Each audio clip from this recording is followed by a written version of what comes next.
आज जो अपन चैप्टर पढ़ेंगे वो है इंटरनेशनल ट्रेड। इंटरनेशनल ट्रेड का मतलब सिंपल सा ये है कि भाई अंतर्राष्ट्रीय व्यापार करना, ठीक है। अब इंटरनेशनल ट्रेड में जो अपन सबसे पुरानी जो टर्म पढ़ते आ रहे हैं, जो कि अपन जूनियर क्लासेस से ही पढ़ रहे हैं, फिफ्थ सिक्स्थ से, वो है सिल्क रूट। सिल्क रूट क्या था? चाइना से लेकर रोम तक। कहाँ तक? चाइना टू रोम। एक पूरा का पूरा लैंड रूट था। ये कौन सा रूट था? Land route. जहां से अलग अलग जो गुड्स वगैरह जो होते थे वो चाइना से लेकर रोम तक क्या होते थे? ट्रांसपोर्ट होते थे, ठीक है। अब सिल्क रूट जो है, सिल्क रूट की टोटल लंबाई मानी जाती है कि 6000 किलोमीटर क्या थी? इसकी टोटल लंबाई थी, ठीक है। अब यहाँ से मेनली चाइना में जो सिल्क प्रोड्यूस होता था, सिल्क का जो प्रोडक्शन होता था, वो सिल्क रोम जाता था। इस वजह से इसको क्या कहते थे? सिल्क रूट कहते थे।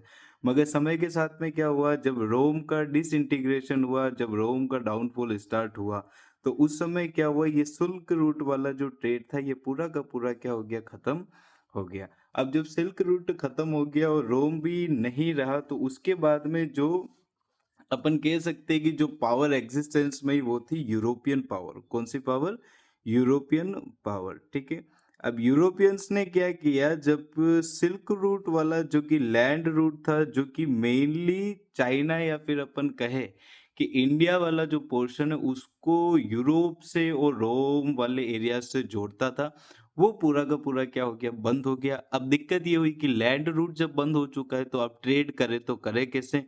क्योंकि यूरोपियंस कंट्री में और रोम साइड की जो कंट्रीज में जिन चीजों की जरूरत है वो केवल और केवल इंडिया और चाइना वाली साइड में मिलती थी।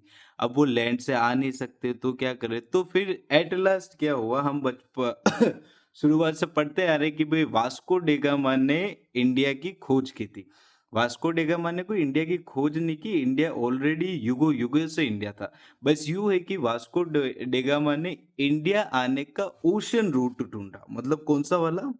सी रूट। तो वास्को डेगामा को सी रूट मिला, तो उसके बाद देखो वास्को डेगामा खैर पोर्चुगीज था, मतलब वो पोर्चुगल का रहने वाला था, तो वो पोर्चुगीज था।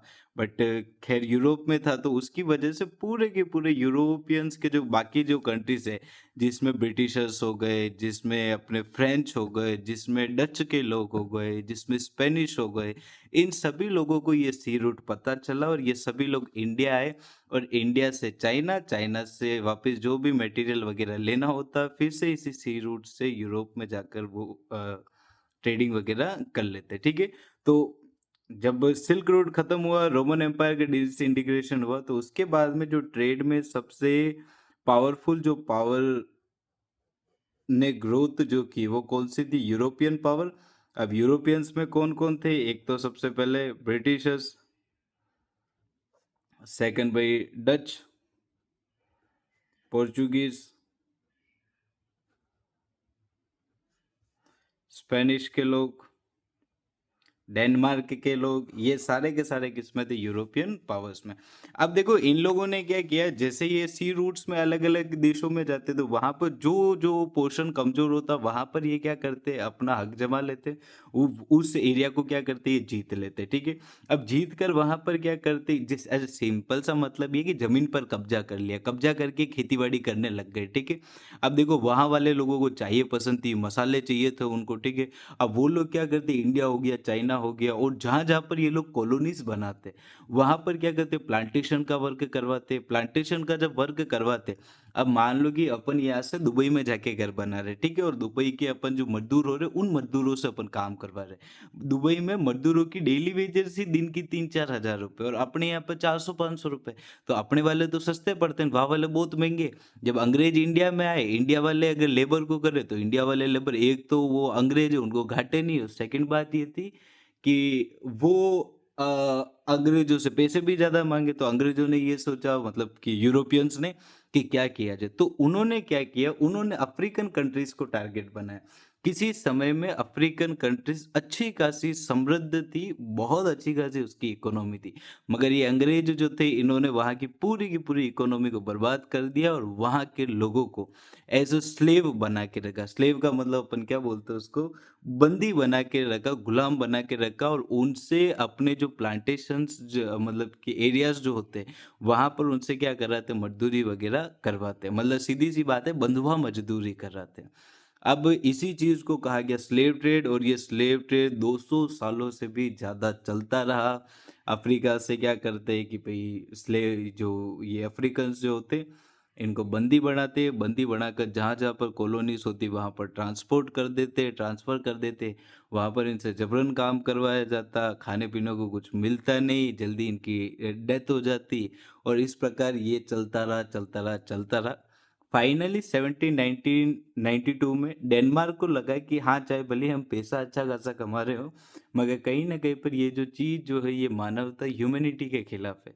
तो उन लोगों ने क्या किया कि इस चीज़ को अबॉलिश कर दिया, इस चीज़ को ख़त्म कर दिया। उसके बाद में यूएसए ने 1806 में किया, और ग्रेट ब्रिटेन ने 1807 में इसको अबॉलिश्ड कर दिया, ठीक है? अब स थर्ड पॉइंट ये कि why does international trade exist? अब सीधी-सी बात है, आज हर देश संपन्न नहीं है। हम कहीं पर भी यूँ नहीं कह सकते कि भई हाँ, इस कंट्री के पास में सारी की सारी चीज़ें।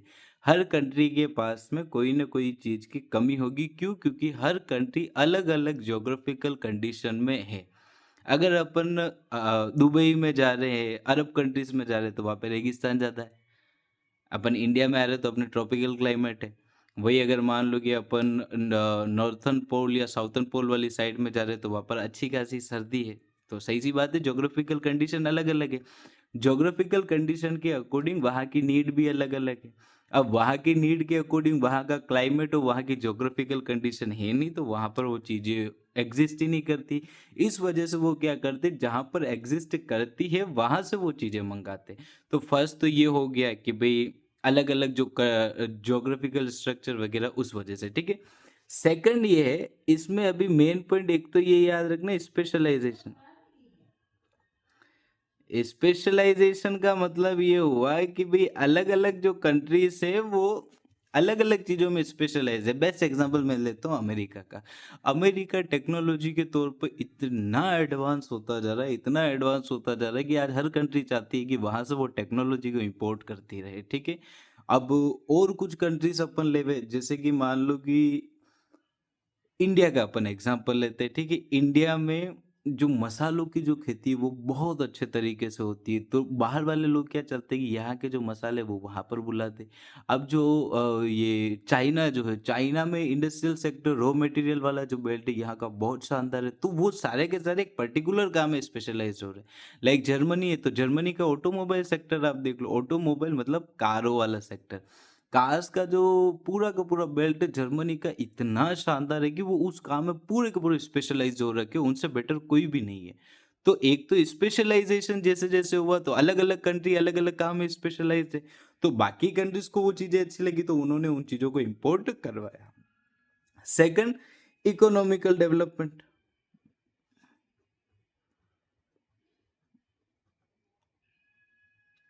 और technological development.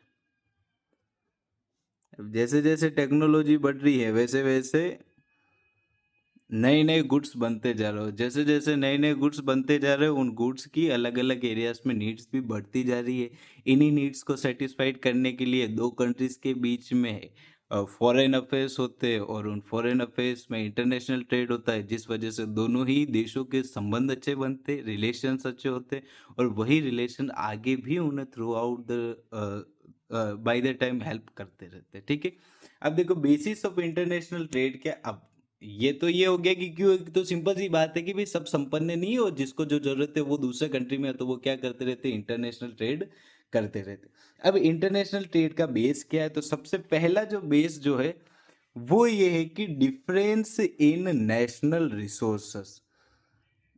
Difference in national resources का मतलब ये है, सबसे पहला तो जियोलॉजिकल स्ट्रक्चर। आज देखो दुबई जो है, दुबई वाले एरिया में क्या था, रेतीला क्षेत्र, तो वहाँ का टेम्परेचर ज़्यादा था, ठीक है। आज राजस्थान में देखो तो राजस्थान का वेस्टर्न राजस्थान है, वहाँ पर क्या है, टेम्परेचर ज़्यादा है, और टेम्परेचर ज़्यादा है और वहाँ पर डेजर्ट एरिया है। अब डेजर्ट वाले एरिया में ही तो क्या होगा, वहाँ पे आसानी से पेट्रोल मिल पाएगा, तो वहाँ पे अपने पेट्रोल मिलता है। और दूसरी जगह पर जाए तो वहाँ पर कुछ अलग चीज़ें मिलती है। नेक्स्ट है मिनरल रिसोर्सेस। मिनरल रिसोर्सेस में ये कि आज किसी कंट्री में वहाँ पर सोना अच्छा मिलता है तो किसी कंट्री में चांदी अच्छी मिलती है। कहीं पर लोहा अच्छा मिलता है तो कहीं पर कॉपर अच्छा मिलता है। तो हर जगह मिनरल रिसोर्सेस हैं, मगर अलग अलग जगह डिस्ट्रीब्यूशन अलग-अलग है। जैसे मान लो पूरे इंडिया में यूँ नहीं है कि इंडिया में सिर्फ़ और सिर्फ़ लोहा ही लोहा मिलेगा, नहीं। इंडिया में चाँदी मिलती है, तांबा मिलता है, एल्यूमीनियम मिलता है, कॉपर मिलता है, तो डिफरेंट-डिफरेंट मिनरल रिसोर्सेज़ है। नेक्स्ट है क्लाइमेट। आज जैसे कि मान लो अपने क्लाइमेटिक कंडीशन के अकॉर्डिंग इंडिया में देखो नॉर्मल फ्रूट्स उगते हैं, गुआवा हो गया, उसके बाद में एप्पल हो गई जो कि अपने कश्मीर वाली साइड में है, क्या बनानास हो गए, उसके बाद में वाटरमेल मेलन्स हो गए, तो ग्रेप्स हो गए। ये ग्रेप्स अपनी तरफ मिलते, मगर वही अपन ड्रैगन फ्रूट का नाम ले तो इंडिया में मिलता ही नहीं है। एवोकाडो का नाम ले वो यहाँ पे कम है। खैर अभी करने लगे ऑर्गेनिक फार्मिंग की वजह से, पहले थोड़ी था। क्यों नहीं था? क्योंकि क्लाइमेटिक कंडीशन है, ठीक है? तो इस वजह से नेशनल रिसोर्स में 3 पॉइंट आ जाएँगे, geographical geological structure, mineral resources और क्लाइमेट। नेक्स्ट आता है पॉपुलेशन फैक्टर। पॉपुलेशन फैक्टर में क्या-क्या देखो, देखो कल्चरल फैक्टर, जैसे मैं कहूँ तो अपने इंडिया के पास में पड़ता है पाकिस्तान। पाकिस्तान चाहे भले ही हर काम में पीछे हो, मगर वहाँ के कोल्हापुरी चप्पल बड़े फेमस हैं। चमड़े का काम अच्छा होता है, ठीक है? उसके बाद में अगर अपन जर्मनी में जाएँ तो जर्मन जो है वहाँ पर ऑटोमोबाइल सेक्टर बहुत शानदार है। और उसके बाद में जैसे मान लो अपने उदयपुर में भी अभी अपन कहें तो तिब्बतन मार्केट जो कि अपने समर बाग में लगा वो लगा है। क्यों लगा है? रीज़न बस ये है, तिब्बत वाले एरिया में वूल जो होता है, वूलन क्लॉथ्स अच्छे मिलते थे, तो आज भी हम लोग उनके कल्चर की वजह से उन पे विश्वास करते हैं। कि हाँ भाई ये तिब्बत है, तिब्बत में वूलन क्लोथ्स अच्छे मिलते तो ये अगर आएँगे तो भाई ये स्वेटर शानदार लाएँगे। जैसे जैसे अपना राजस्थान है, राजस्थान में तलवारें सबसे बेस्ट अपने रियासत काल में भी जब राजा-महाराजा होते थे, तब सिरोही की मिलती थी। आज भी यही है कि सबसे बेस्ट तलवार काकी मानी जाती है? सिरोही की। साइज़ ऑफ पॉपुलेशन, आज इंडिया की पॉपुलेशन इतनी बड़ी है कि हमें नीड ही नीड है। मगर जो बाकी कंट्रीज़ की देखो पॉपुलेशन तो कम है, तो उनके वहाँ पर कम पॉपुलेशन थी, तो उनकी नीड्स भी कम है, बाकी बचा जो क्या करो, एक्सपोर्ट कर दो। नेक्स्ट है स्टेज ऑफ इकोनॉमिक डेवलपमेंट। आज जो कंट्री अच्छी खासी इकोनॉमिकल डेवलपमेंट होगा उस कंट्री का, तो वो कंट्री क्या करेगी? अपने गुड्स को और एक्सपोर्ट करती रहेगी और जिनकी कम है, वो क्या करेंगे? इम्पोर्ट करेंगे। एक्सटेंस ऑफ फॉरेन इन्वेस्टमेंट, आज चाइना अच्छा खासा अपने पैरों पर खड़ा हुआ है, डेवलप्ड इकोनॉमी में आता है। तो वो चाइना क्या करता है कि जो डेवलपिंग कंट्रीज़ है या फिर अंडर डेवलप्ड कंट्रीज़ हो, उनमें क्या करता है? फॉरेन इन्वेस्टमेंट करता है। जिसकी वजह से देखो एक तो उसको चीपर रेट में सारे के सारे रॉ मटेरियल, लैंड्स और लेबर मिल जाती है, उसका काम हो गया। और उसके बाद में वहाँ से वो चीज़ें अपने उसको जहाँ-जहाँ पर सप्लाई करनी है वहाँ पर वो कर लेगा। नेक्स्ट होता है ट्रांसपोर्ट।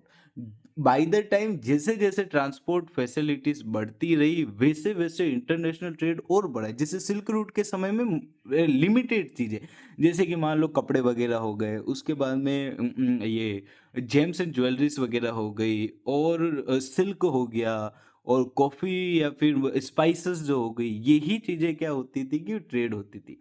मगर जैसे-जैसे ट्रांसपोर्ट फैसिलिटीज़ बढ़ी, आज अगर एक बड़ा-सा शिप होवे तो उस शिप में लाखों करोड़ों के जो गुड्स होते हैं वो एक कंट्री से दूसरे कंट्री में ट्रांसपोर्ट हो रहे हैं। आज जब एयर ट्रांसपोर्ट बना है तो एयर ट्रांसपोर्ट में जिन चीज़ों के बारे में हम सोचते भी नहीं थे वो चीज़ें आज क्या होती है मतलब ट्रांसफ़र हो रही है एक कंट्री से दूसरे कंट्री में। तो बाय द टाइम जैसे-जैसे ट्रांसपोर्टेशन सिस्टम बढ़ा वैसे-वैसे ही इंटरनेशनल ट्रेड भी बढ़ता गया, ठीक है? नेक्स्ट आता है नेक्स्ट जो पॉइंट है वो है बैलेंस ऑफ इंटरनेशनल ट्रेड। इसका मतलब क्या है? तो सिंपल सी बात है कि हमें इंटरनेशनल ट्रेड करना है मगर कहीं न कहीं पर हमें बैलेंस बना के चलना है। कैसे?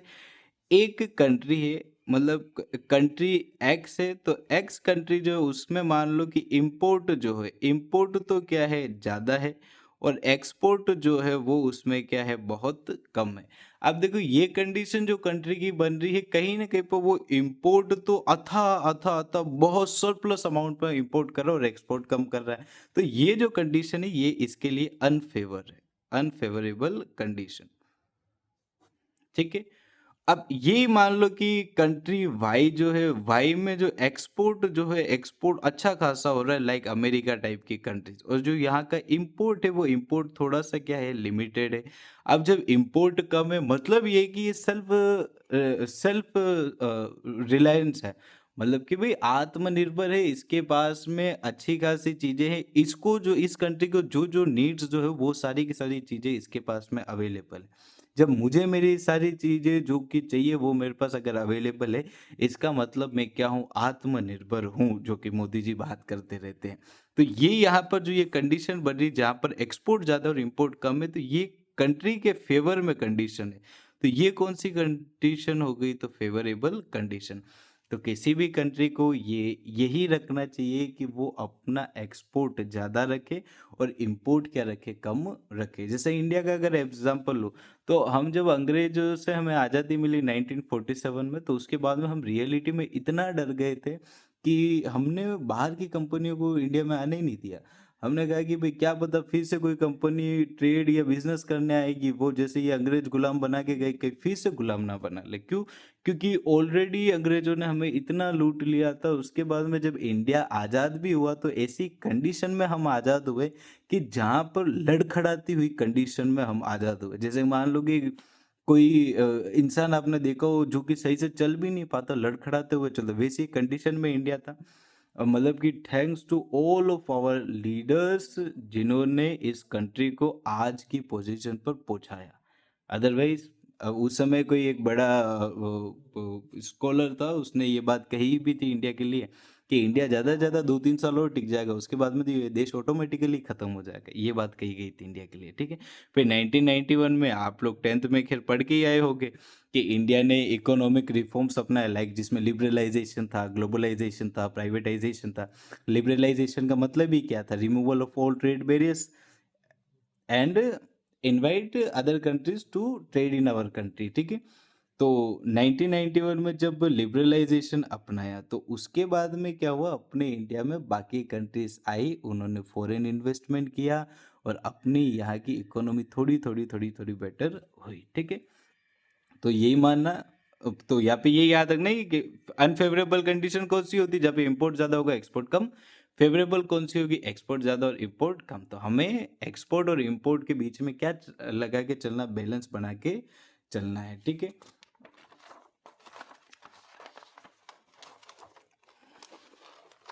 अब देखो दो अप्रोच है इंटरनेशनल ट्रेड की, एक तो कौन सी है, बायलैटरल, और एक कौन सा है, मल्टीलैटरल।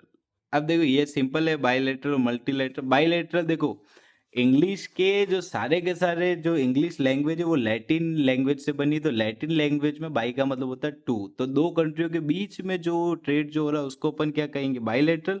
और एक कंट्री एक से भी ज्यादा कंट्रीज के साथ में अगर ट्रेड कर रही तो उसको अपन क्या कहेंगे, मल्टीलैटरल ट्रेड। नेक्स्ट आता है case of free trade. Case of free trade का मतलब है liberalisation. Case of free trade मतलब लिबरलाइजेशन। लिबरलाइजेशन का मतलब क्या होता है, to remove all the trade barriers. जैसे कि मान लो कि अथा अगर जैसे कि मान लो अगर मैं चाहता हूँ कि मेरे कंट्री में कोई भी व्यक्ति बाहर का आदमी आके पैसे ही नहीं कमा पाए, तो हम क्या करेंगे, उन पर बहुत सारी हैवी ड्यूटीज लगा देंगे, बहुत सारे लाइसेंस की पॉलिसीज लगा देंगे और बहुत सारे रेस्ट्रिक्शन डाल देंगे। अब ऐसी कंडीशन में बाहर से कोई कंपनी भी आ जाएगी वो 1.5 लाख में अपना प्रोडक्ट बेच सकती है तो उसको हैवी ड्यूटीज की वजह से वही जो प्रोडक्ट होगा अपने पास 3-4 लाख का आएगा। अब 3-4 लाख का जो प्रोडक्ट है, तो भाई कंट्री की जो पॉपुलेशन जो है वो इतना अगर अफोर्ड ही नहीं कर पाएगी, तो भाई उस जो जो भी कंपनी है उसका बिजनेस कैसे चलेगा।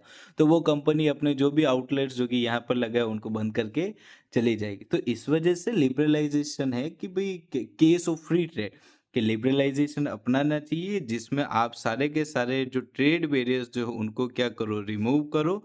और आप ट्रेड बैरियर्स रखिए, मगर ट्रेड बैरियर्स थोड़े लिमिटेड रहे, जो कि भाई एक फेवरेबल कंडीशन सामने वाली कंपनी को भी देवे, ठीक है। और वो आपके कंट्री में इन्वेस्टमेंट करे और आप भी बाकी कंट्रीज के साथ में ट्रेड के थ्रू उनसे कनेक्ट हो सको, ठीक है। बाकी का अपन नेक्स्ट वीडियो में पढ़ेंगे।